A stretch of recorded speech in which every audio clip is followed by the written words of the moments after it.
ಶ್ರೀ ಪರಮಾತ್ಮನೇ ನಮಃ.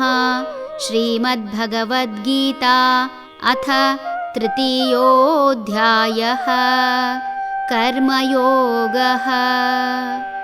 ನಿಯತಂ ಕುರು ಕರ್ಮ ತ್ವಂ ಕರ್ಮ ಜ್ಯಾಯೋ ಹ್ಯಕರ್ಮಣಃ ಶರೀರಯಾತ್ರಾಪಿ ಚ ತೇ ನ ಪ್ರಸಿದ್ಧೇದ ಕರ್ಮಣಃ.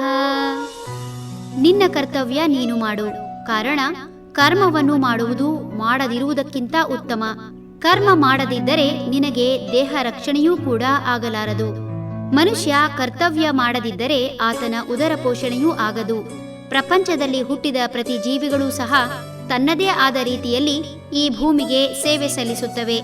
ಮನುಷ್ಯನ ದೇಹದಲ್ಲಿ ಇರುವ ಅಸಂಖ್ಯಾತ ಸೂಕ್ಷ್ಮ ಜೀವಿಗಳು ಕೆಲಸ ಮಾಡದಿದ್ದರೆ ತಿಂದ ಅನ್ನ ಕೂಡ ಜೀರ್ಣವಾಗದು. ಈ ಭೂಮಿಯಲ್ಲಿ ಬೆಳೆದು ನಿಲ್ಲುವ ಪ್ರತಿ ಜೀವಿ ಅಥವಾ ವಸ್ತುವನ್ನು ಮತ್ತೆ ಮಣ್ಣಾಗಿ ಪರಿವರ್ತಿಸಲು ಒಂದು ಸರಪಳಿಯಂತೆ ಕೆಲಸ ಸಾಗುತ್ತದೆ.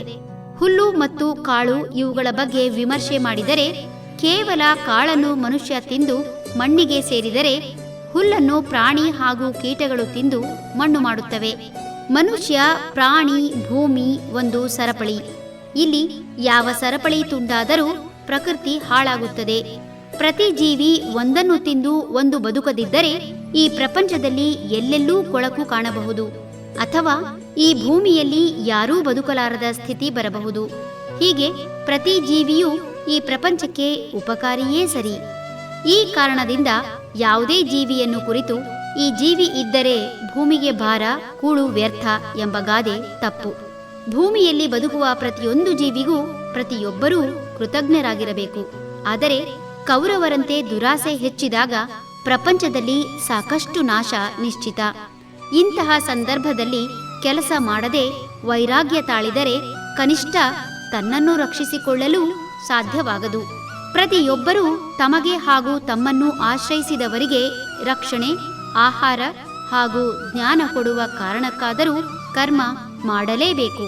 ಕಾರಣ ಈ ಹಿಂದೆ ಕುಟುಂಬದ ಹಿರಿಯರ ಆಶ್ರಯದಲ್ಲಿ ಬೆಳೆದು ಅವರಿಂದ ಪೋಷಿಸಲ್ಪಟ್ಟು ಅವರ ಪ್ರೀತಿಯಿಂದಲೇ ಇಂದು ಬದುಕುತ್ತಿರುವುದು. ಹುಟ್ಟಿನಿಂದ ಸಾಯುವವರೆಗೂ ಪರಾವಲಂಬಿಯಾಗಿಯೇ ಬದುಕುವ ಮನುಷ್ಯ ದೇಹದಲ್ಲಿ ಸಾಮರ್ಥ್ಯ ಇದ್ದಾಗ ಸಹಾಯ ಮಾಡುವುದರ ಮೂಲಕ ತನ್ನ ಮುಂದಿನ ದಿನಗಳನ್ನು ಸಂತೋಷದಿಂದ ಕಳೆಯಬಹುದು.